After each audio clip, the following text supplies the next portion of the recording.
Bismillahirrahmanirrahim. Assalamualaikum warahmatullahi wabarakatuh.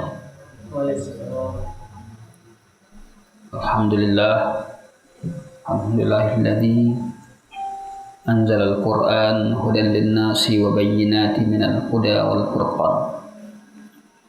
Asyhadu an la ilaha illallah wahdahu la syarikalah wa asyhadu anna Muhammadan abduhu wa rasuluhu la nabiyya ba'd. Allahumma shalli wa sallim ala nabiyyina Muhammadin wa ala alihi wa sahbihi wa man tabi'ahum bi ihsan ila yaumiddin, amma ba'd.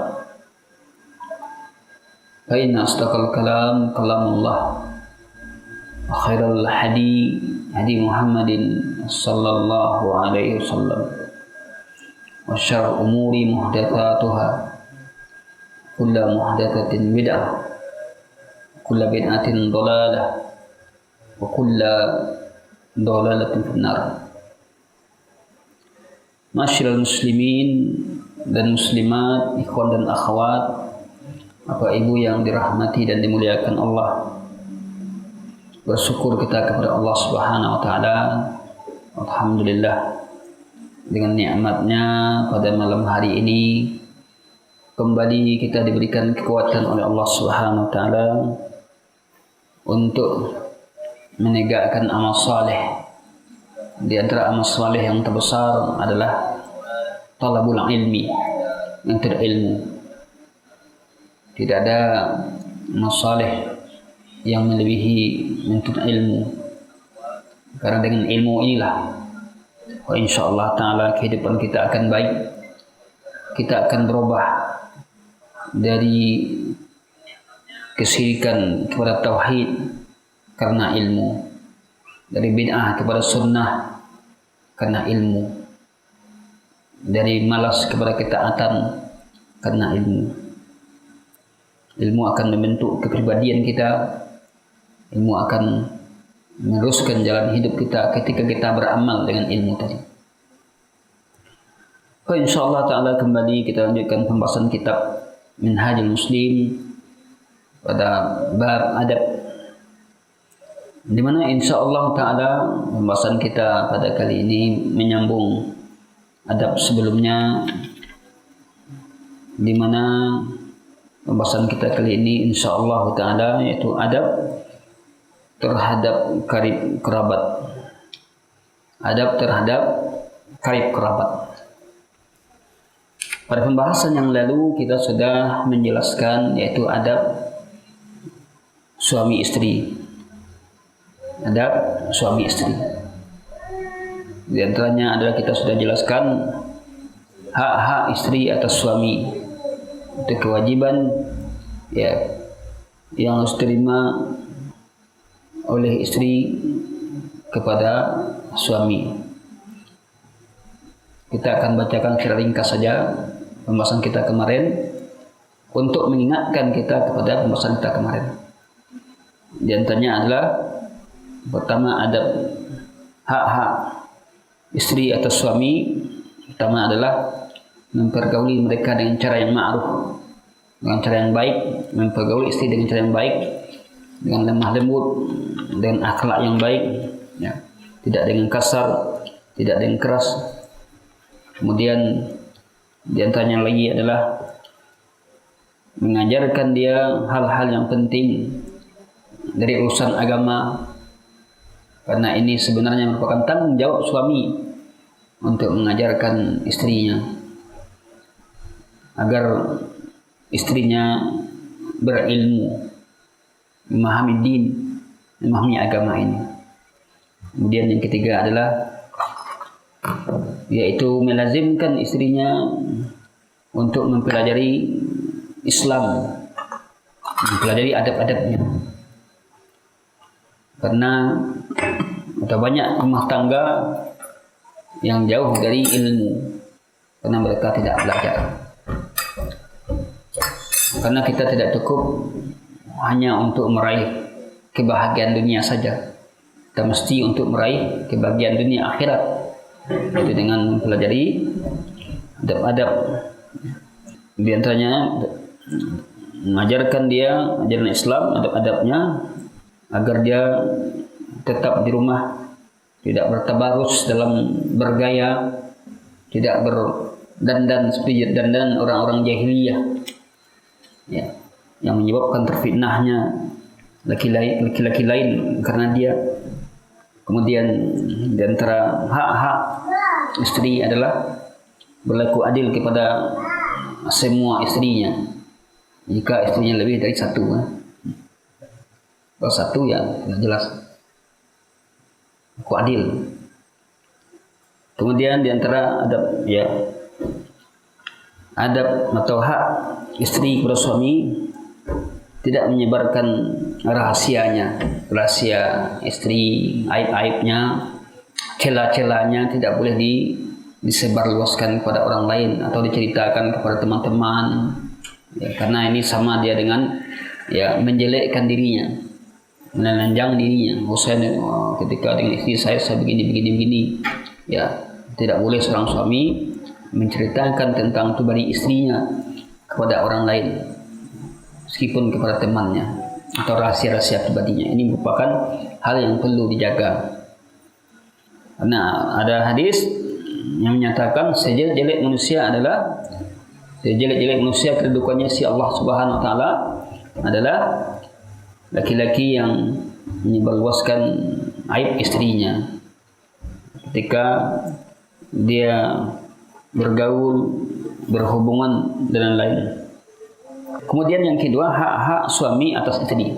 Kata ia adalah hak suami atas istri. Ini pembahasan kita yang bulan lalu. Kita bacakan sedikit untuk mengingatkan. Ya.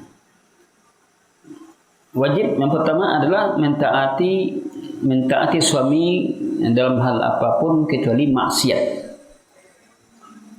Mungkin kebijakan suami tidak disetujui oleh istrinya, tetapi kebijakan itu tidak mengandung kerusakan, tidak mengandung maksiat, maka wajib ditaati.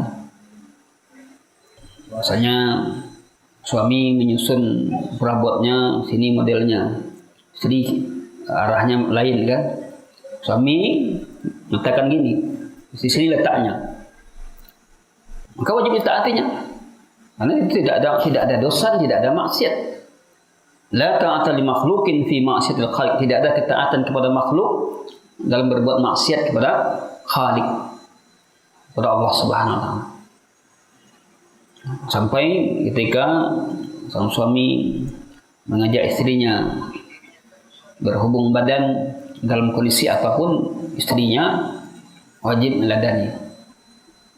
Ini yang susah bagian istri. Kenapa demikian? Itulah hak suami. Hak suami tadi. Nabi mengatakan, idza da'a ar-rajul, apabila seorang suami mengajak istrinya ke tempat tidurnya, lalu falam ta'tihi, suami istri tidak datang, dia tidak mau, fabata ghadban, lalu dia tidur suaminya dalam keadaan marah, sampai marah dia, ghadban, fabata ghadbana 'alaiha, marahnya, la'anat hal malaikat akan melaknatnya sampai pagi. Berarti ilahnya itu adalah penyebabnya kalau suaminya marah. Kalau nak marah mungkin dia bisa bersabar, ya, karena kondisi tertentu, maka tidak terlanat oleh malaikat. Ini berdasarkan hadis ini. Namun biasanya sang suami ketika keinginan ditolak ada rasa kecewanya, apalagi kiranya dia memang butuh. Karena ini adalah hak suami, wajib ditunaikan. Kemudian yang kedua adalah di antara hak suami yang wajib ditunaikan oleh istri, sianatu, menjaga kehormatan suami, menjaga kemuliaannya, menjaga hartanya, menjaga anaknya, menjaga rumah. Tidak boleh kehormatan suami, ya, dihina, diinjak-injak. Nah, banyak masyarakat kita yang hidup berdekatan tetangganya dengan tetangga, kemudian seorang istri main ke rumah tetangga, cerita tentang suaminya, suami saya begini-begini. Nah, ini tidak boleh, ya. Rusaknya rumah tangga itu disebabkan karena sang istri tidak mau menjaga rahasia-rahasia suaminya. Rusak rumah tangga tadi. Apalagi masyarakat yang hidup di komplek yang ramai sekali rumahnya kan. Kadang dia pergi ke tempat tetangga, cerita-cerita tentang suami atau tentang istrinya. Di sinilah butuh ilmu tadi.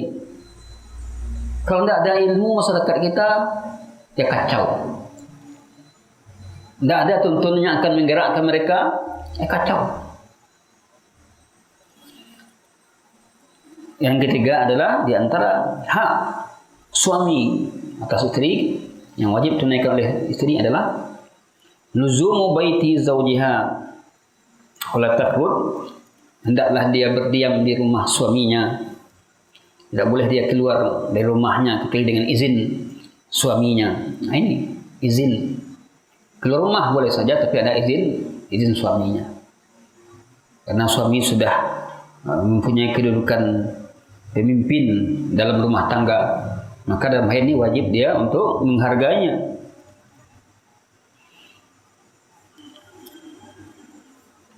Berdiam di rumah ini merupakan ciri khas seorang wanita muslimah. Berdiam di rumah, tidak banyak keluar. Jadi darurat, umpamanya dia pergi ke pasar untuk belanja, nah ini boleh. Belum darurat. Kalau tidak, maka lazimnya seorang wanita, seorang istri itu di rumah. Karena kalau dia tidak di rumah, ya dia akan berkeliaran ke sana kemari, maka akan menimbulkan fitnah. Perempuan sering keluar ya tanpa ada tujuan yang jelas, maka akan menimbulkan fitnah di tengah-tengah kaum laki-laki. Nah, itulah pembahasan kita pada bulan yang lalu, bulan seminggu saja. Masyaallah. Tambah yo Pak Bos, terbayang kan minum teh talu ada teh. Itulah hari-hari ini terasa begitu cepat. Bapak Ibu yang dimuliakan Allah, masuk kita kepada pembahasan baru, yaitu al-adab ma'al aqarib. Adab terhadap karib kerabat. Lah kita beradab kepada, ya sebelumnya kita sudah beradab kepada orang tua, ya. Kemudian adab kepada istri atau suami, ya. Maka sekarang insya Allah kita akan bahas adab terhadap al-aqarib, itu kerabat. Biar aja. Bapak Ibu yang dimuliakan Allah, bahwa setiap kita pasti punya karib kerabat. Karib kerabat, ada karib kerabat yang dekat, ada karib kerabat yang jauh. Al-aqarib. Ya. Siapa karib kerabat itu? Ya mungkin saudara laki-laki kita, saudara perempuan kita, paman, bibi, paman dari pihak ayah, paman dari pihak ibu, ya, kakek, nenek. Maka kita disuruh beradab kepada karib kerabat. Karib kerabat adalah aset kita. Ya, kerabat itu aset bagi kita. Ada apa-apanya kita, siapa yang lebih dulu turun tangan? Itu kerabat kita. Karena hubungan darah itu sangat mempengaruhi seorang. Hubungan darah sangat mempengaruhi seseorang. Oleh karena itu, saya yakin dan percaya kalau kita beradab kepada mereka, kita sudah ngaji ini, kemudian beradab kepada mereka, pasti mereka juga akan lebih baik. Walaupun mungkin kita yang mengaji ini dituduh macam-macam aliran ini, akan tapi itu tidak jadi masalah bagi kita, ya, karena mereka tidak tahu. Namun kita dalam sikap dan tindak tanduk tetap beradab, berbuat baik kepada mereka. Kalau kita sudah berbaik kepada mereka, tidak ada asingnya. Wajang baik benar, mengumumkan sunnah benar, tidak ada asing bagi mereka. Ya, karena kita menampakkan ihsan kita berbuat baik kepada karib kerabat. Maka Syekh menjelaskan di sini seorang muslim hendaklah dia komitmen ya untuk bergaul dengan karib kerabatnya. Apa kata Syekh di sini? Seorang muslim hendaknya iltizam, dia komitmen istiqamah ya untuk mempergauli karib kerabatnya ya dan orang-orang yang mempunyai hubung rahim dengannya. Memperhatikan adab-adab ya. Binafsil adab sama dengan adab-adab yang dia lakukan terhadap kedua orang tuanya. Sama dengan adab-adab yang ia lakukan kepada kedua orang tuanya, anaknya dan ikhwah saudaranya. Maka dia mempergauli ya khalah. Khalah itu bibi, yaitu saudari ibu, namanya khalah. Dia mempergaulinya, bermuamalah dengannya seperti dia bermuamalah dengan ibunya. Jadi saudari ibu, ya, dalam bahasa Arabnya namanya khalah. Maka dia mempergaulinya seperti dia bermuamalah dengan ibunya. Wa ammatuhu, sedangkan ammah saudari bapak, ya, saudari bapak. Maka dia mempergaulinya seperti mempergauli bapaknya. Seperti dia menganggap bahwa ini bagian kedudukannya sama dengan bapaknya. Sebagaimana juga al-ab wal ibu dan ayah, yu'amilu al-khal wal am. Ya, dia mempergauli ya pada setiap bentuk-bentuk ya ketaatan kepada kedua orang tua dan berbuat baik kepadanya dan berbuat ihsan kepadanya. Maka semua mereka adalah rahimun wahidun, satu rahim. Apakah itu dari orang mukmin, dari orang kafir pun, ketika kita punya kerabat orang kafir, agama kita menyuruh untuk mempergauli mereka. Kedua orang tua umpamanya kafir, wasahibuhuma fid dunya ma'rufa, pergauli keduanya dengan cara yang ma'ruf, fid dunya yang ma'rufa. Demikian juga jika kita punya paman yang kafir, bibi yang kafir, tetap beradab, statusnya sebagai status qarabah, kerabat. Ya. Dalam hal-hal urusan dunia kita disuruh berbuat ihsan, berbuat baik kepada mereka tadi. Ini ikhwatuna fiddin yang dimuliakan Allah. Wal tazama lahum bin nafsil adab, ya. Maka iltizam, beradab kepada mereka dengan adab yang sama dan hak-hak yang sama yang diatur ya dalam Islam. Fayakiru, dia memuliakan, menghormati yang besar dari mereka, menyayangi yang kecil dari mereka. Karena agama kita mengajarkan untuk menghormati yang besar dan menyayangi yang kecil. Bahkan Nabi Muhammad SAW menafikan, bukanlah umatku apabila yang besar tidak menyayangi yang kecil tidak menghormati yang besar. Laisa ummati, laisa minna, bukan dari golongan kami. Wa ya'udu maridahum, demikian juga dia menjenguk orang sakit dari mereka. Siapa yang sakit dari mereka dijenguknya, dilihatnya. Kemudian wa yuwasi mankubahum, ya, dia berbelas kasihan terhadap mereka yang fakir, yang tidak punya. Kemudian wa yu'azzi musabahum, kemudian dia ikut ya bertakziah terhadap orang yang ditimpa musibah dari mereka. Jika sekiranya ada yang meninggal dari mereka, maka dia ikut juga bertakziah. Yasiluhu, dia menjalin hubungan karib kerabat, dia jalin hubungan tadi. Wa in qata'uhu, meskipun dia memutuskannya. Jadi dia seorang muslim berusaha menjalin hubungan, menyambung hubungan kekerabatan lagi. Wa in qata'uhu, meskipun mereka memutuskan. Apa contohnya mereka memutuskan? Ya kita punya saudara, kita punya paman, ya tidak ada kontak-kontaknya, pernah menghubungi. Apakah kita juga sama dengan mereka? Bosan nak dihubungi. Kalau sama dengan kita tidak menghubungnya, ini namanya bukan silaturahim. Yang dikatakan silah itu ada hubungan yang terputus disambung. Itu yang silah. Nah, banyak kita dalam silah itu, dalam menyambung itu, kalau menghubung kita, baru kita menghubungnya. Ya, tidak demikian. Itu bukan silah namanya, itu balas-membalas. Mukafi' namanya itu Arabnya. Mukafi'. Apa mukafi' itu? Kalau saya dikunjungi, saya akan mengunjungi. Kalau saya ditelepon, saya akan menelpon.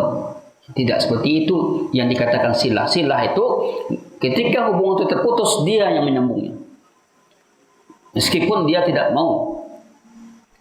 Kewajiban kita adalah menyambung hubungan tadi, menegur, menyapa. Ini yang banyak di antara kita yang tidak jalan dengan baik. Apalagi kalau status kita sebagai kakak umpamanya atau mama, awak tidak dihubungi di adik-adik kan? Harusnya kan dia yang menghubungi kitanya dan ketik. Tetapi karena dia mungkin tidak paham dengan agama ini atau bagaimana, ya kita yang menghubunginya. Untuk apa? Dalam rangka untuk mendidik. Kadang-kadang kan kita itu juga, anda dihubunginya, kemudian terdengar kita selenting kalimat, tak dihubunginya akhirnya. Tidak usah kita dengar lenting kata yang akan menyebabkan panas hati kita. Tetapi tugas kita menghubunginya, karena dia adik awak, dia keponakan awak. Untuk mendidiknya juga. Kita berbuat baik itu bukan hanya untuk kita, tapi sebenarnya untuk mendidik mereka. Cobalah. Kalau kita ikuti ego kita, ya memang sama-sama tidak jalan kebaikan itu. Kalau sama-sama ikuti ego kita, inilah yang perlu diperhatikan. Jadi yasiluhu wa in qata'uhu, dia menjalin, dia hubungi, dia jalin tali hubungan meskipun mereka memutuskannya. Ya, ini prinsip yang perlu kita perhatikan. Apalagi waklah ngaji sunnah kan. Ngaji sunnah jangan sampai ketika ya mereka tak tegur sapa kita karena kita mengamalkan sunnah Nabi, menegakkan sunnah, ya awak tambah tidak menyapunya. Enggak. Mereka adalah kerabat kita. Tegur sapa itu adalah hak mereka. Ini yang perlu kita perhatikan. Wa yalinu lahum wa in qasaw ma'ahum, berlemah lembut dengan mereka meskipun mereka kasar. Ya kira kalau lewat tu nyuk kasar kan, awak lemah lembutnya kayaknya. Kalau dicari di kacamata ya kebiasaan kita, masyarakat kita tidak namuh tu. Nyuk kasar pula. Kayak itu podo jadinya. Sama-sama. Rupanya tidak demikian dalam berbuat, dalam beradab kepada kerabat itu tidak demikian rupanya. Ya, bisa kita mengalah sesaat untuk mendapatkan kebaikan yang banyak. Yang kasar kita tetap tenang, lemah lembut. Wajaru alaih, ya, meskipun dia menzalimi kita, namun kita tetap berlemah lembut. Kullun dzalika mimma tamassyan, semua itu adalah berjalan bersama arahan yang diarahkan oleh Al-Quran dan Sunnah. Ya, bagaimana kita berjalan di atas adab-adab yang diajarkan Al-Quran dan Sunnah sesama ya karib kerabat. Mari kita lihat ayat-ayat dan hadis-hadis yang memotivasi dan menganjurkan kita untuk menjalin hubungan kekerabatan. Di antaranya adalah firman Allah Subhanahu wa taala dalam surah An-Nisa ayat 1. Allah berfirman, wattaqullaha alladzi tasaaluna bihi wal arham. Bertakwalah kamu kepada Allah yang tasaaluna, yang kamu saling bertanya-tanya dengannya, saling bertanya-tanya dengannya, kamu saling minta dengannya. Wal arham, dan saling menjalin arham, tali hubungan rahim. Di dalam ayat surat Al-Ahzab ayat 6 juga Allah berfirman, wa ulul arhami ba'duhum aula bi ba'din fi kitabillah. Ulul arham, orang-orang yang punya hubungan rahim, ya, sebagian mereka aula, lebih layak, lebih berhak untuk mendapatkan pertolongan dengan atas sebagian yang lain. Fi kitabillah, dalam kitab Allah. Ayat ini menganjurkan, memotivasi bahwa orang-orang yang ada hubungan rahim, hubungan kekerabatan, maka dialah yang paling berhak antara mereka saling tolong menolong, bantu satu sama lain. Wa ulul arham ba'duhum awla bi ba'din fi kitabillah. Di dalam surat Muhammad ayat 22, fahal asaitum in tawallaitum an tufsidu fil ard wa tuqatti'u arhamakum. Maka tidaklah kamu akan menjadi baik jika kamu berpaling, an tufsidu, yaitu berbuat kerusakan di muka bumi ini dan memutuskan tali silaturahim. Muhammad ayat 22. Nah, di dalam surat Ar-Rum ayat 38, Ar-Rum ayat 38 juga menegaskan untuk berbuat baik kepada kerabat. Fa'ati dzal qurba haqqahu, berikan hak al-qurba, kerabat itu haknya, berikan haknya. Wal miskin, dan hak orang-orang miskin. Wa banas sabil, dan ibnu sabil, musafir. Dzalika khairun lil ladina yuriduna, itulah hal yang lebih baik bagi orang-orang yang menginginkan wajah Allah. Wa ulaika humul muflihun, dan mereka itulah orang-orang yang muflihun, mendapatkan muflihun, keberuntungan. Fa'ati dzal qurba, datangkan haknya. Di sini nampak karib kerabat terlebih dahulu. Qurba, berikan haknya karib kerabat tadi. Apa hak karib kerabat? Hak untuk dikunjungi, hak untuk dibantu, baik dengan almal, dengan harta, atau dengan perbuatan, bil qaul, dengan perkataan. Berikan hak mereka. Berarti apa? Di antara kewajiban yang disyariatkan adalah memberikan hak karib kerabat. Banyak di antara kita dengan orang lain kita baik, tapi dengan karib kerabat tidak ada. Kan banyak itu. Padahal dengan karib kerabat ini lebih dahulu kita berbuat baik. Kecuali kalau sekiranya kita sudah berusaha semaksimal mungkin untuk berbuat baik kepadanya, kemudian dia tidak, ya, kita sudah berusaha, ya sudah.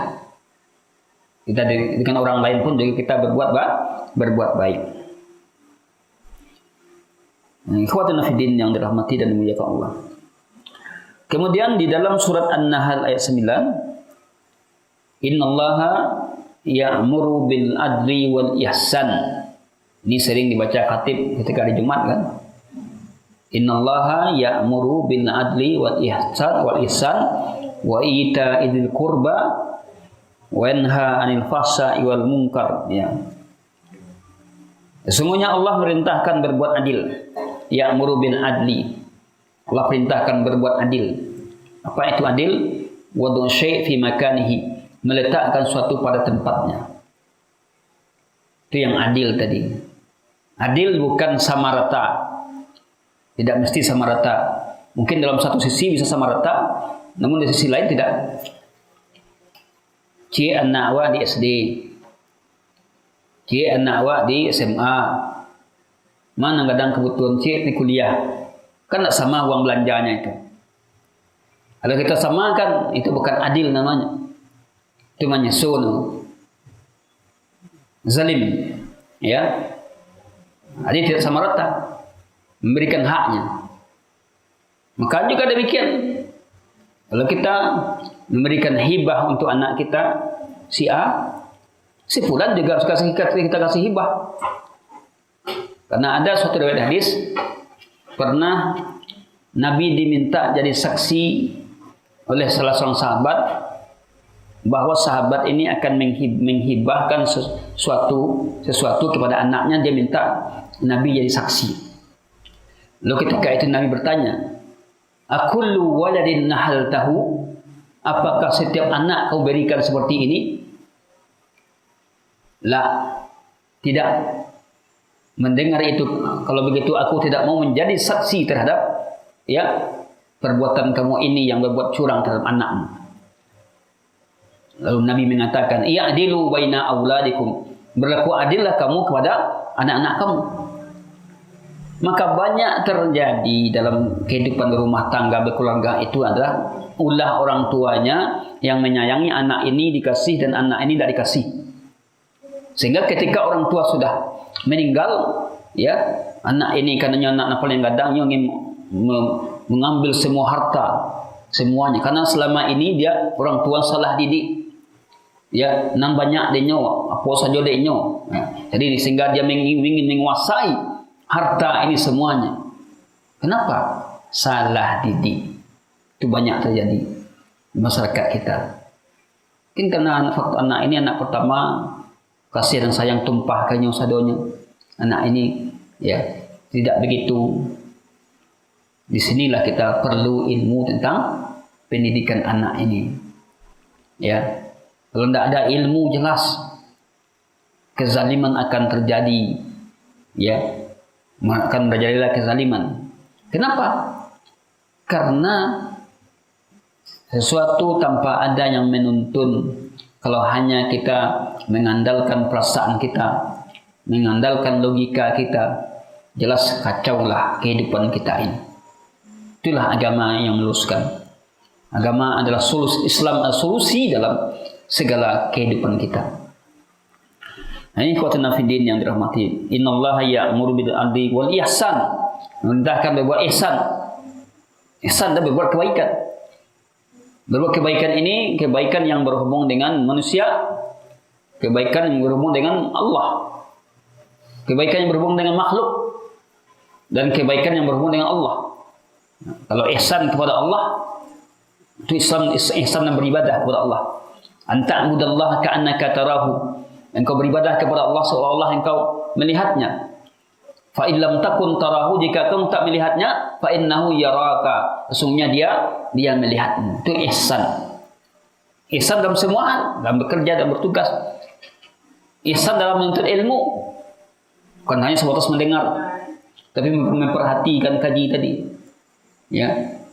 Kemudian bersungguh-sungguh, kemudian mencatatnya termasuk ihsan. Mencatat kaji termasuk ihsan dalam menuntut ilmu. Kemudian bersikap hormat kepada guru termasuk ihsan dalam menuntut ilmu. Ini ihsan itu banyak. Sampai kepada menyembelih hewan pun kita wajib berbuat ihsan, yaitu dengan menajamkan pisau. Kemudian menjauhkan hewan tadi dari hewan-hewan lain yang belum disembelih. Kalau nampak kawannya sembelih, bagi kira. Itu stresnya. Oleh karena itu Nabi SAW menyuruh agar hewan yang belum disembelih dijauhkan daripada hewan yang disembelih. Jangan sampai dia melihat temannya disembelih. Hewan punya juga kan, stresnya. Nabi suruh menjauhkan itu. Innallaha ya'muru bil adli wa ihsan wa ita'idil qurba. Ini dia yang syahid pembahasan kita. Wa ita'idil qurba. Hendaklah dia mendatangkan kebaikan kepada karib kerabatnya. Wa ita'idil qurba, karib kerabatnya. Jadi berarti karib kerabat mendapat bahagian yang terbesar. Bagian besar juga bentuk perintah Allah untuk berbuat ihsan kepada karib kerabat. Karena kita hidup di dunia ini tidak sendiri. Ada karib kerabat kita. Biasanya hubungan darah itu sangat mempengaruhi seorang untuk berbuat baik. Walaupun tidak pernah bertemu kan, tidak pernah bersobok, tapi rupanya ketemu, tahu bahwasanya dia adalah kerabat kita, ada hubungan, tiba-tiba muncul kasih sayang itu. Ya, ini adalah suatu fitrah yang Allah berikan, yaitu kecintaan kepada karib kerabat. Ikhwatuna fiddin yang dirahmati dan muliakan Allah. Kemudian di dalam surat An-Nisa ayat 36, Syekh membawakan firman Allah An-Nisa ayat 36, wa'budullaha wa la tusyriku bihi syai'a. Sembahlah Allah dan jangan persekutukan Allah syai'a, sedikit pun. Tidak sedikit besar, tidak sedikit kecil. Sembahlah Allah dan jangan persekutukan Allah sedikit pun. Tidak boleh kita berbuat syirik walaupun syirik kecil, tidak boleh. Wa'budullaha wa la tusyriku bihi syai'a wa bil walidaini ihsana. Dan kepada kedua orang tua hendaklah kamu berbuat ihsan, berbuat baik. Wabidil qurba, dan kepada karib kerabat. Ini dia kalimat yang jadi pembahasan kita. Wabidil qurba, dan kepada karib kerabat. Wabidil qurba. Kemudian kepada siapa lagi? Wal yatama, kepada anak yatim. Anak yatim. Ya. Apa itu makna yatim? Yatim adalah seorang anak yang kematian ayah, sedangkan dia belum balik. Kalau tidak kita batasi baliknya, sadong aku yatim tuh. Bu yatim jo. Ya. Yatim itu adalah seorang yang anak yang kematian ayah, sedangkan dia belum balik. Nah, balik itu batasan umurnya tidak ada ditentukan, tergantung dari lingkungan. Ada orang yang cepat balik, ada orang lambat baliknya. Maka kalau kita lihat, ya, itu paling selambat-lambatnya orang umur 15 tahun udah balik. Kelas 3 SMP itu sudah balik, itu paling lambat. Nah, kalau wanita biasanya lebih cepat baliknya dibanding laki-laki. Jadi kembali kita kepada anak yatim tadi, anak yatim. Begitu juga kalau kita ingin buat di sini di musalla kita ini santunan anak yatim kan? Ya, santunan anak yatim secara kewajiban sampai kelas 3 SMP, umur 15 tahun. SMA tidak lagi, tapi kalau kita ingin masukkan tidak apa-apa. Ya. Kemarin salah satu masjid di Kota Padang, ya, kebetulan kita dimanahi di ketua masjid B3 tuh, komplek tuh. Jadi anak yatim itu sampai mahasiswa masuklah anak yatim. Ya, ini sudah keliru Bapak ini. Mahasiswa anak yatim juga. Yatim itu sampai SMP-nya. Kalau kita ingin juga membantu SMA, ya itu sudah tatawwu namanya. Itu sebagai tambahan lagi, bukan wajib. Kalau tamat SMA, kalau taruhlah tamat SMA, kalau sudah kuliah itu, rupanya banyak pula yang nak kuliah itu jadi yatim. Ya, ini hal yang keliru. Sudah kuliah dia tidak lagi diberikan bantuan. Ya, perlu dia mandiri lagi. Jadi wal yatama wal masakin, dan orang-orang miskin, wal jari dil qurba, ini dah tetangga yang ada kaitan karib kerabat dengan kita. Ini tetangga, dia karib kerabat tapi tetangga juga. Tetangga tapi dia karib kerabat, berarti dua haknya. Ya. Perintahkan berbuat baik kepadanya. Wal jari dunub, tetangga yang jauh. Wasahibi bil jam, dan berbuat baik kepada sahabat yang dekat. Wa ibnis sabil, musafir dalam perjalanan. Kemudian wa ma malakat aymanukum. Ini An-Nisa ayat 36. Nah, inilah ya. Kemudian di dalam surat An-Nisa ayat 8 Allah berfirman, wa idza hadaral qismatu ulul qurba wal yatama wal masakin farzuquhum minhu. Apabila hadir dalam pembagian harta warisan itu hadir, ya, ulul qurba, pertama kerabat, kemudian anak yatim dan orang miskin, farzuquhum, berikan mereka hak rezeki. Jadi hadir saja, itu uang danga dengan ada uang danga ada magamo gitu rupanya. Hadir saja. Ya kita lihat wa idza hadral qismatu, apabila hadir al qismah ketika pembagian harta warisan itu hadir siapa? Ya, ulul qurba, karib kerabat, kan tidak ada di sini dirincikan dia berhak atau tidaknya. Ulul qurba, wal yatama, kemudian anak yatim, kemudian wal masakin, orang miskin, farzuquhum, berikan mereka rezeki atau bahagian untuk mereka. Ya berarti Masya Allah Islam ini kalau kita lihat luar biasa kan. Ya, orangnya ikut mendengar pembagian harta warisan. Kemudian ya ini hanya apakah dia hanya mendapat ya kabar baik saja, tidak mengalir sedikit? Rupanya agama kita tidak demikian. Farzuquhum minhu, kasih mereka bagian darinya. Siapa mereka? Kerabat, anak yatim, orang miskin. Nah, ini menunjukkan agama Islam itu dinun, agama yang tasamuh, sangat toleransi, sangat perhatian, ya, toleransi dan perhatian. Karena nanti kenapa? Kalau tidak ada mereka tidak dapat bagian, ini kan berkata-kata di belakang. Enggak. Awak mendengar saja ya. Akan berkata belakang, ini kita biar manusia itu. Apalagi kalau sekiranya harta warisan itu banyak kan. Apa salahnya dia dapat sedikit. Wa qulu lahum qawlan sadida, katakan mereka perkataan yang qaulan ma'rufah, perkataan yang baik. An-Nisa ayat 8. Kemudian dalam hadis Nabi sallallahu alaihi wasallam bersabda, yaqulullahu ta'ala anar rahman, saya adalah Maha Rahman. Ini hadis qudsi. Wa hadhihi rahim, ini adalah ar-rahim, syaqaqtu laha isman, aku ambil pecahan dari terhadapnya nama, min ismi, dari namaku. Faman wasalaha wasaltuhu, siapa yang menyambungnya, menyambung rahim tadi, aku akan sambung dia.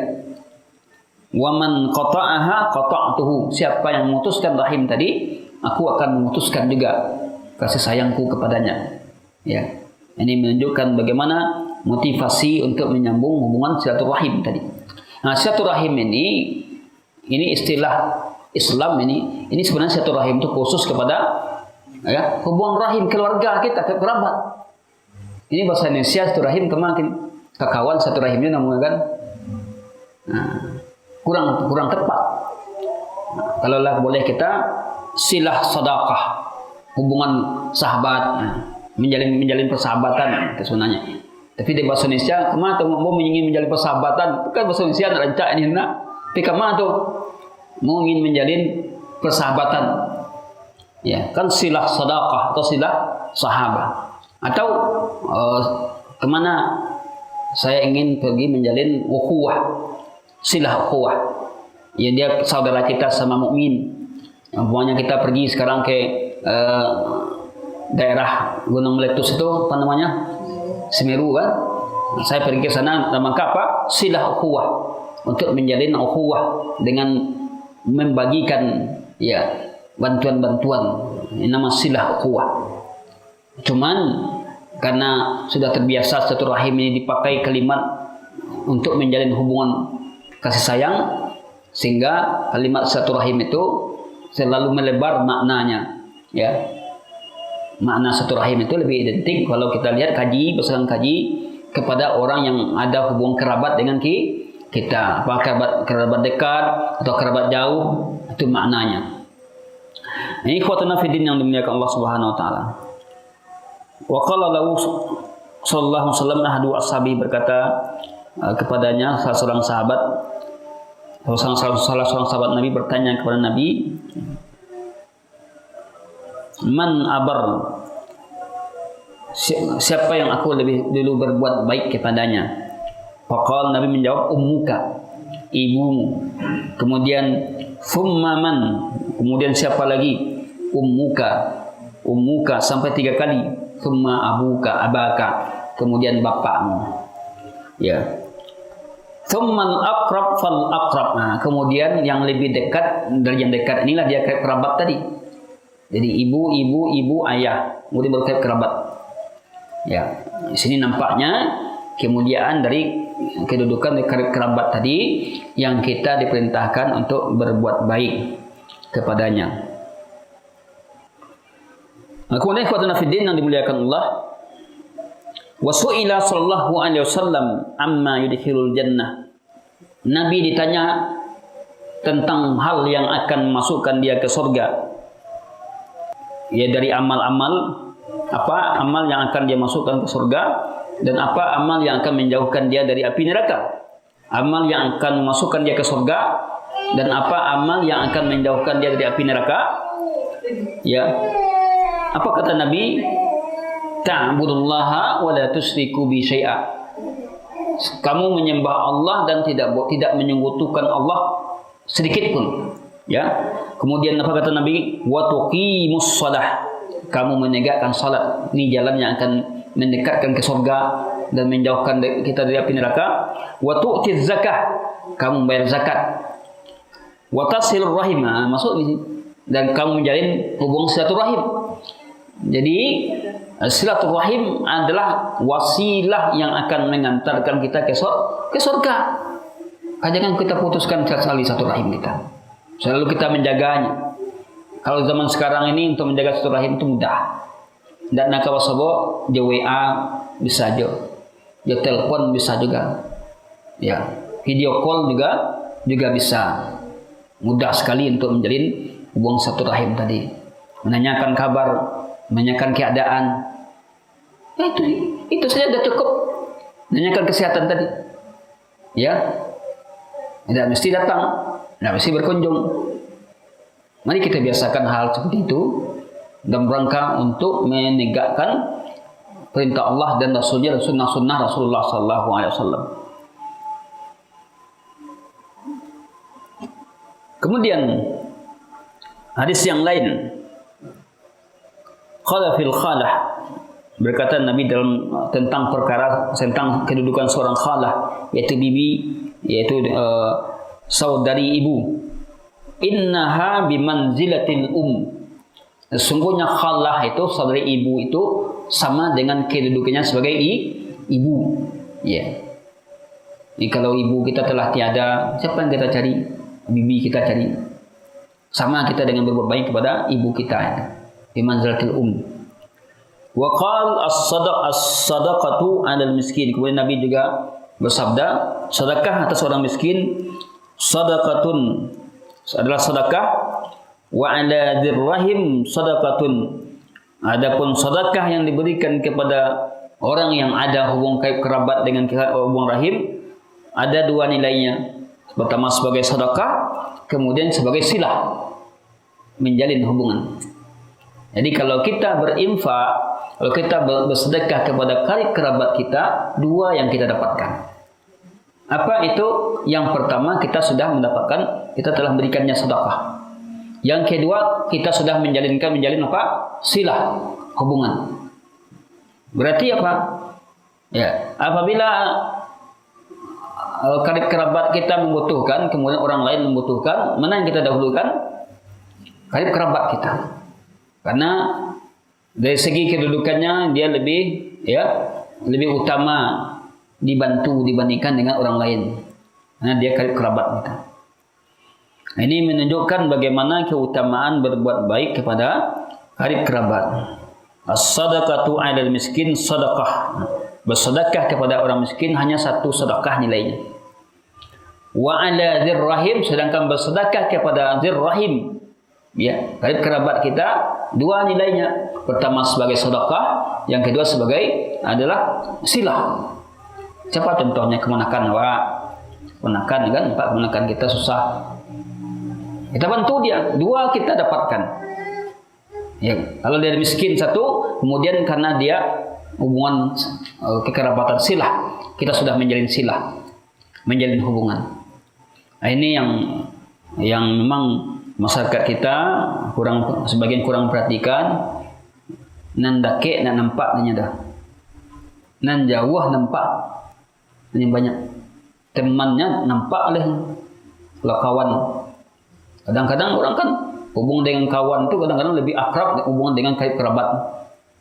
Ya. Boleh saja. Akan tetapi hak karib kerabat tidak boleh kita abaikan. Boleh kita abaikan. Karena memang karib kerabat itu mendapat bagian dalam Islam, mendapatkan tempat dalam Islam. Sampai Abu Talib,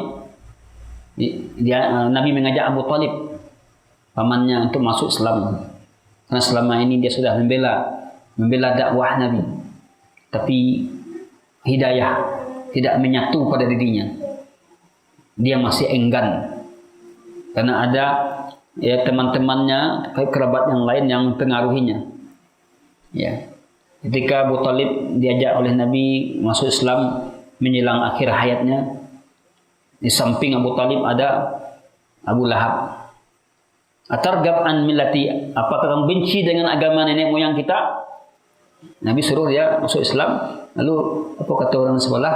Apakah kamu benci dengan agama nenek moyang kita? Yang akhirnya Abu Talib tidak jadi masuk Islam.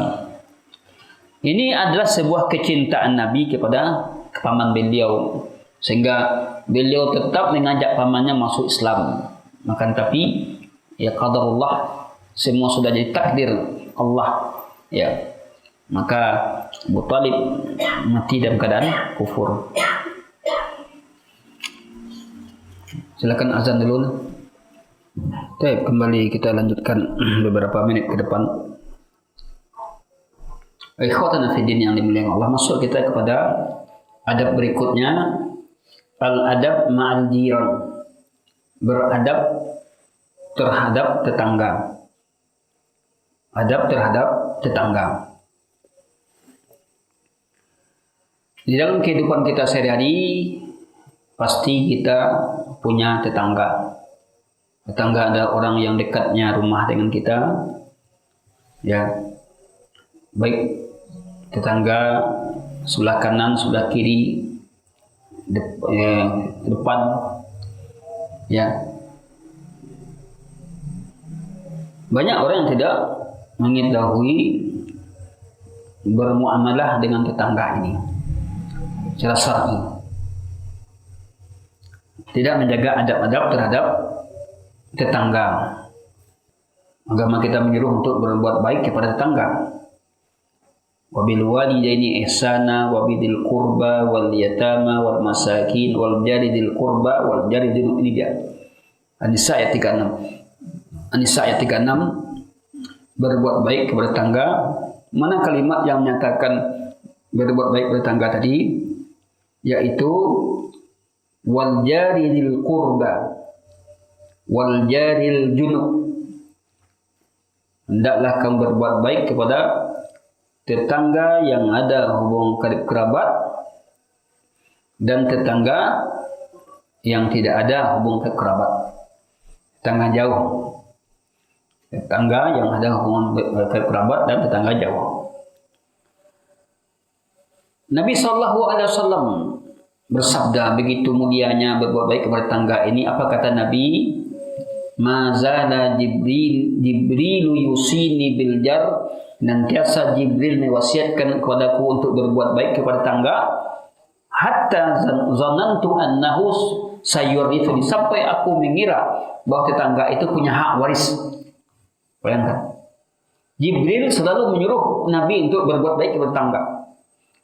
Sampai begitu, ya, kuatnya Jibril menyuruh Nabi berbuat baik kepada tetangga sampai Nabi menyangka bahwa tetangga itu punya hak waris. Begitu mulianya berbuat baik kepada tetangga. Kemudian berbuat baik kepada tetangga sebagai bukti iman kita kepada Allah. Bukti iman kepada. Apa dalilnya?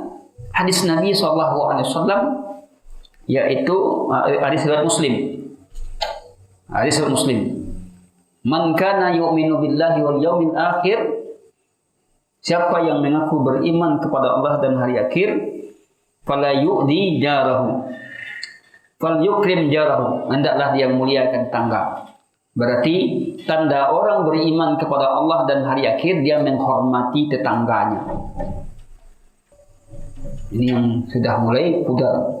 Kita punya tetangga, kalau punya tip baru, kaset baru, nyediain kasih tip kare-kare kan.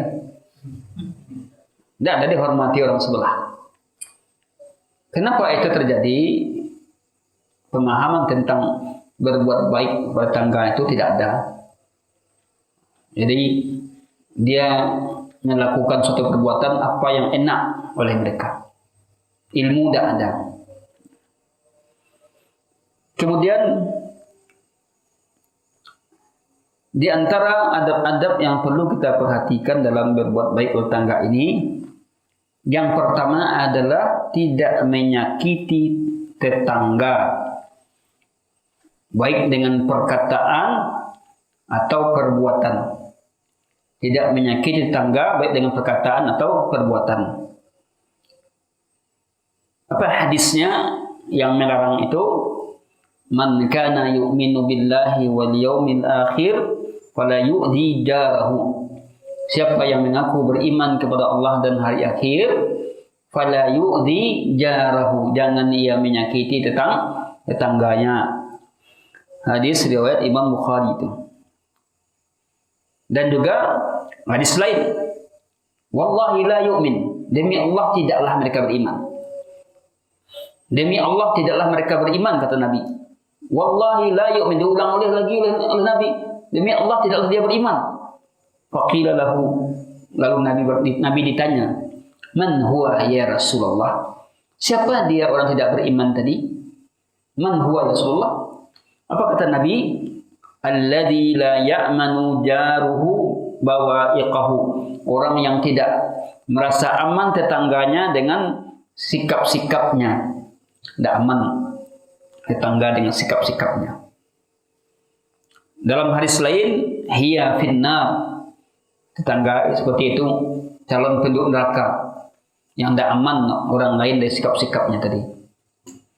Lillati qila lahu innaha, ini padahal yang dikatakan finnar itu dalam satu riwayat, ya, ada seorang tetangga dia puasa siang hari, kemudian salat tengah malam, tahajudnya kuat, puasanya kuat, ya, tetapi dia menyakiti tetangganya.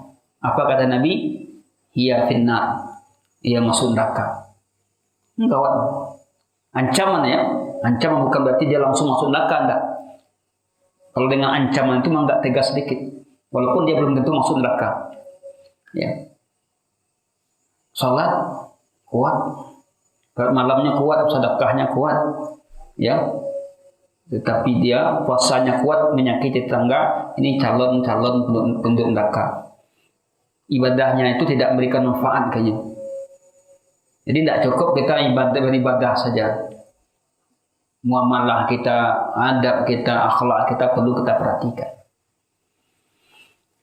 Yang kedua adalah al-ihsan ilaih, berbuat baik kepadanya.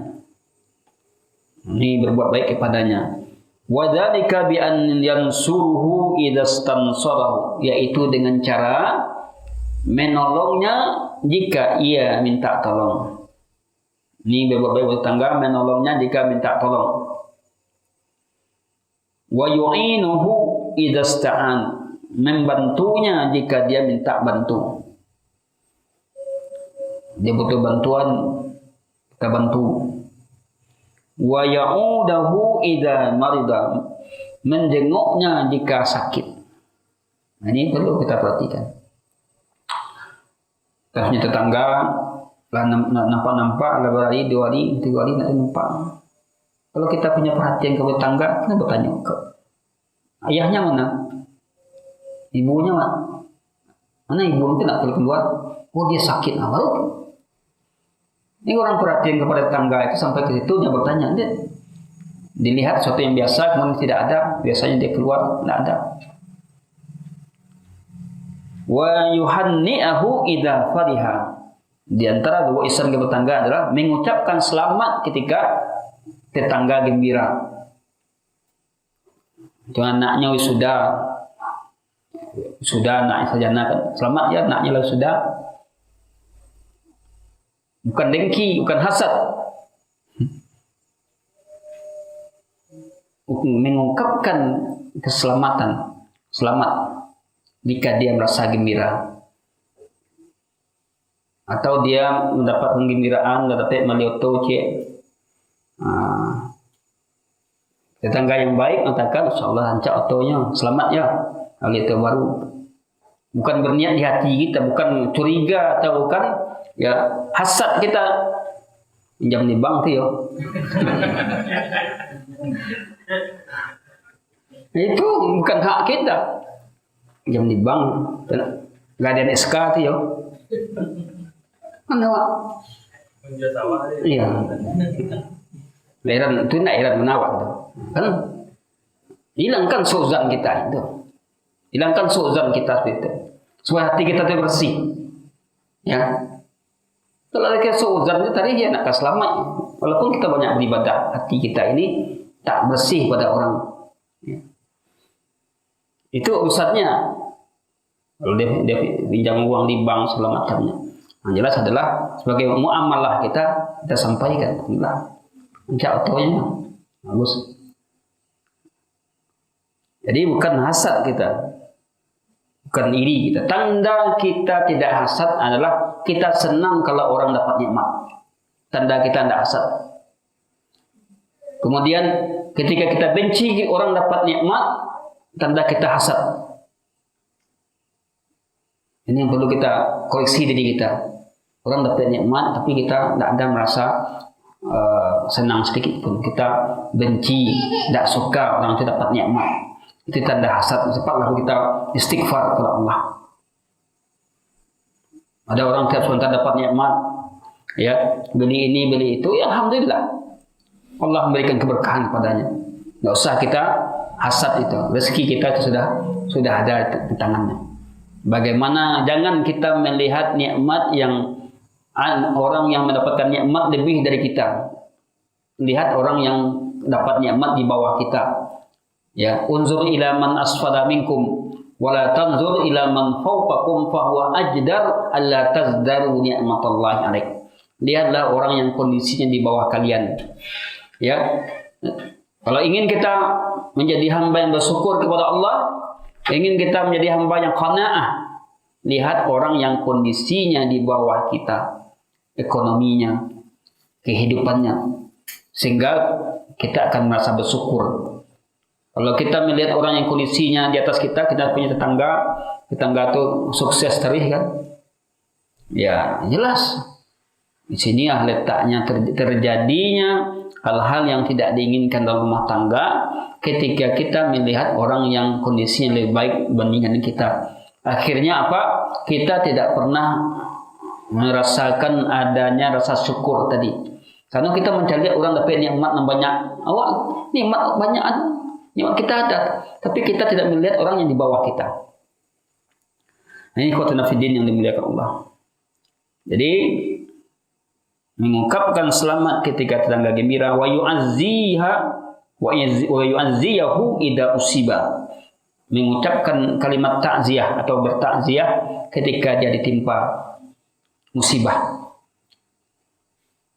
Takziah, ta'azza itu adalah ungkapan kesabaran. Wa yusaiduhu idza ihtaj, membantunya ketika dia butuh. Dia butuh bantuan, kita bantu. Apa yang membutuhkannya?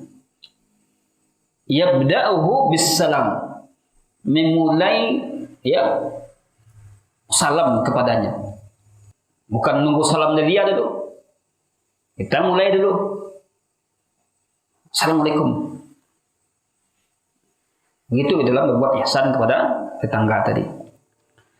Wa yalinu lahu likalam, berlemah lembut kepadanya dengan menggunakan berlemah lembut dalam berkata kepadanya. Yatalattaf fi mukalamati waladi, termasuk juga di sini berlemah lembut ketika bicara dengan anak tetangga. Banyak terjadi pertengkaran tetangga karena anaknya dikasari. Iya, nyapa anak kan dikasari. Tapi ketika kita punya anak tetangga, kemudian kita menyayanginya seperti kita menyayangi anak kita, insya Allah akan terjalinlah apa? Hubungan tetangga yang baik. Ya. Oleh karena itu kalau sekiranya kita bawa makanan, ada anak tetangga sedang main, Kalau tidak kadagiahnya, jangan dagiah makanan itu jangan diberikan. Enggak, makanan ini kasih temanmu itu. Karena ini akan menimbulkan apa? Kecemburuan jika tak dikasih. Nah, begitu juga mainan-mainan. Kalau mainan itu tidak mau dipinjamkan ke anak tetangga, nah, jangan keluar dulu. Biasanya ya terjadinya ya pertengkaran dalam lingkung tetangga kan gara-gara aneh-manehan tadi. Baik mainan anaknya, makanan anaknya, itu yang terjadi. Maka ini perlu kita perhatikan dalam hidup bertetangga ini. Kalau sekiranya kita dapat nikmat anak kita main ya dengan anak tetangga, maka jika kita tidak bisa memberinya, jangan dikeluarkan dulu nikmat tadi. Kalau dia berupa makanan, beri juga dia makanan tadi. Diajar anak kita untuk ya berbelas kasihan kepada orang atau saling berbagi. Jangan diajar sifat bakhil. Jangan diajar untuk mani-manian tetangga. Karena tidak akan baik hubungan kita. Kemudian di antara ihsan kepada tetangga tadi, wa yurshiduhu ila ma fihi salahu dinihi wa dunyahu. Memberikan nasihat atau petunjuk untuk perbaikan dunia dan agamanya. Memberikan nasihat atau petunjuk untuk perbaikan agamanya dan dunianya. Ketika kita balik dari pengajian situ, ya kita ada kajian situ, adalah kalau ada katu kan, ya terasa lama dia mengaji itu, tambah ilmu atau jadi situ gitu. Nah, artinya kita bercerita untuk motivasi dia. Kadang-kadang awak, ya kalau dunia saja kita ikuti turuti dunia ini tidak akan puas-puas. Maka dalam hal ini kita perlu menambah ilmu kita. Kita awak kecian kita nyanyo kan. Ini qadna fiddin yang dimuliakan Allah. Wa yar'a janibahu wa yahmi himahu, menjaga batasan-batasan yang dia larang untuk ditempuh, batasan-batasan anunya kan. Rumahnya terjaga, tidak kita rusak. Wala yatatalla ila auratihi, ya. Tidak mengintip-ngintip auratnya. Aurat itu kelemahan-kelemahannya. Pak rumahnya bocor, dia waktu ke situ lihat tadi kan. Dia mungkin ngintip auratnya, kelemahan-kelemahannya. Karena ini akan merusak hati tetangga. La yudayiquhu fi bina'in aw mamarun. Tidak mempersempit dia dalam membangun rumah atau tempat lewat. Ya, menambah bangunan tapi tambah sampingnya kan. Ini perlu juga diperhatikan dalam membangun kemaslahatan tetangga kita. Rumah terlalu tinggi, kemudian akhirnya tambah udara masuknya kan. Nah, ini juga perlu kita perhatikan. Tidak asal bangun-bangun saja. Kita perhatikan juga kemaslahatan tetangga. Wala yu'dihi bimizabin yasubu alaih aw biqadarin aw wasakin yulkihi amama manzilihi. Tidak menyakiti dia dengan kotoran yang kita buang, yang kita lempar depan rumah kita. Artinya ada kotoran, kalau lempar dekat rumah udah kian dia kan, akhirnya terbaun dia. Nah, jangan. Harus kita perhatikan. Tidak buang sampah kita sembarangan. Kita buang sampah kita buang ke dekat dia. Ini termasuk juga hal yang akan menyakiti tetangga. Kullun hadza minal ihsan. Semua ini adalah bagian dari ihsan yang diperintahkan. Ini semua untuk ihsan. Ihsan itu Masya Allah sangat lengkap sekali. Pembahasan ihsan dalam tetangga ini sangat lengkap. Yang ketiga adalah di antara adab terhadap tetangga, ikramuhu, memuliakannya dengan berbuat ma'ruf dan kebajikan kepadanya. Ada suatu riwayat hadis Nabi sallallahu alaihi wasallam bersabda, "Ya nisa al-muslimah, wahai wanita muslimah, la tahqiranna, jangan kamu remehkan jaratun, tangga perempuanmu." Ya. La tahqiranna jaratun, tidaklah seorang tetangga meremehkan tetangganya, meremehkan pemberian tetangganya. Walau firisna syatin, walaupun itu tulang kambing yang diagiahnya, tidak boleh diremehkan. Jadi itu membawa keberkahan. Ya, tetangga kita beragiah kawa, ya, tidak boleh meremehkan pemberiannya, walaupun itu ya firsina syat, tulang kambing yang mana tidak nilainya tidak berharga, gitu kan. Tidak boleh diremehkan. Karena suatu amalan bisa jadi amalan itu besar pahalanya ketika dia ikhlas memberikannya. Demikian juga perkataan Nabi kepada Abu Dzar. Apa perkataan Nabi kepada Abu Dzar? Ya Abu Dzar, idza tabakhta maraqatan fa'akthir ma'aha. Jika engkau memasak gulai, ya, banyakkan kuahnya. Banyakkan kuahnya. Wa ta'ahad jiran, berikan kepada tetanggamu. Namun ini bukan kuahnya yang kita bahagia. Tapi bahasa ini bahasa sindiran, kiasan. Bukan kuah tersinggung orang tuh. Banyakkan kuahnya.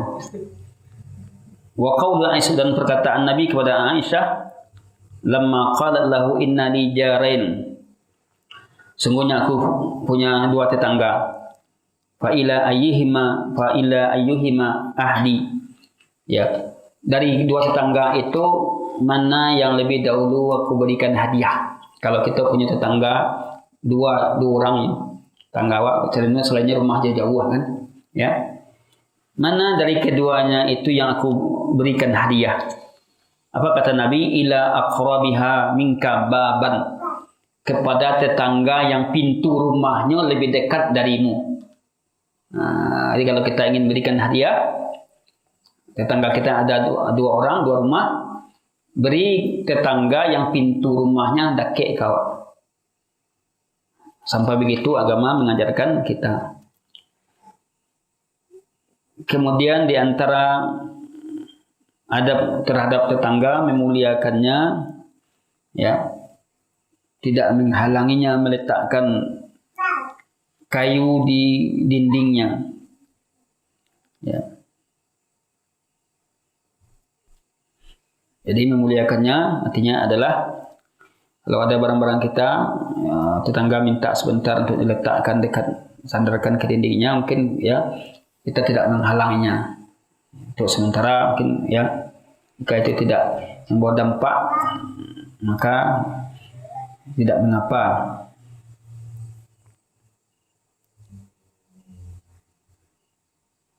Ini yang bisa saya sampaikan pembahasan kita pada kesempatan ini.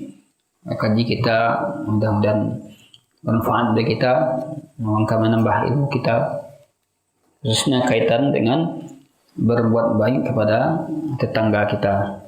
Mudah-mudahan kita bisa mencoba dengan memahami pembahasan tentang adab-adab tetangga tadi, yang mungkin jarang orang yang bahas, mengkaji itu jarang. Pembahasan seperti ini bila kita lihat jarang sekali, cara mendetail itu jarang. Ya.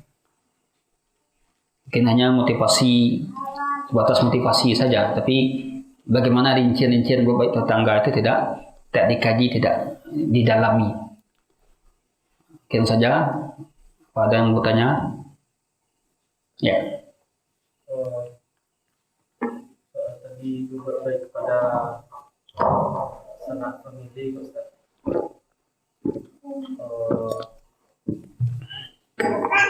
Kewajiban kan saudara ibu, saudara ayah, Ustaz. Ya. Apakah saudara hukumnya sama kepada saudara dari mertua kita, istri dan bibi punya paman? Apakah sama itu saudara mertua. Kalau saudara mertua kita tidak, ya itu hubungannya agak jauh dari kita. Itu kan hubungan persemendaan. Yang kita maksud ini hubungan nasab ya.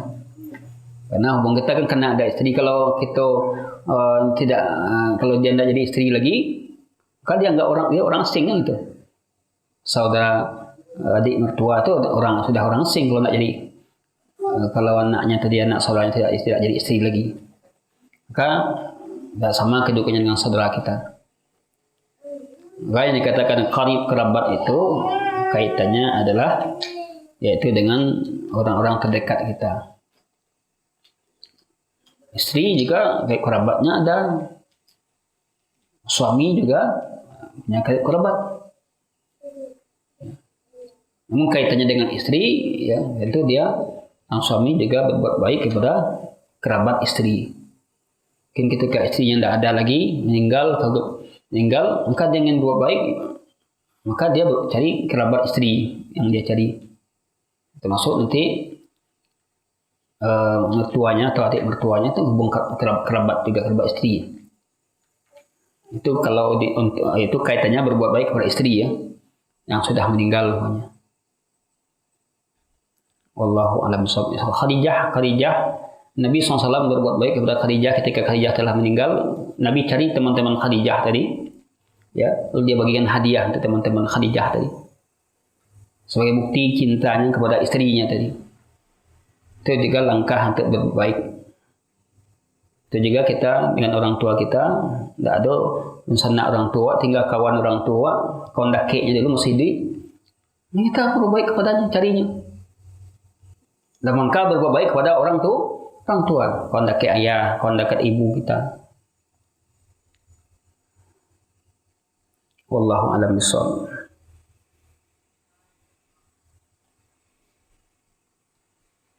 Baik, jika tidak ada, kita cukupkan sampai di sini kaji kita. Mudah-mudahan bermanfaat jadi ilmu kita semua. Sallallahu ala nabiyyina Muhammadin wa ala alihi wa sahbihi wa akhiru da'wana alhamdulillahirabbil alamin. Assalamualaikum warahmatullahi wabarakatuh.